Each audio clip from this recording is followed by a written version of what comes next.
बाबा मेरी इज्जत को खाक में मिलाकर तुम यहाँ इत्मीनान से सो रही हो। चलो मैं उसी छत से नीचे तुम्हें फेंकता हूँ जहाँ वो बगैर से मिलने जाती थी।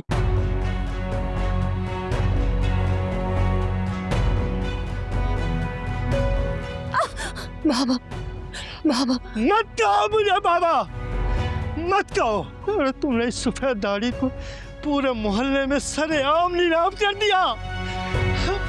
अरे मेरी पूरी बनाई हुई इज्जत को, पूरी जिंदगी भर की बनाई हुई इज्जत को खाक पे मिला दिया तुमने। और कितना पागल था मैं, कितना पागल था। अपनी बेटियों पे अंधा भरोसा था मुझे, अंधा भरोसा था। और तुम पे ना दो, तुम पे तो मुझे मानता।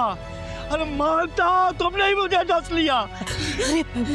अरे अजीम साहब छोड़े इसे, आप मेरी बात तो सुनो। अरे क्या बात सुनूं, क्या बात सुनूं?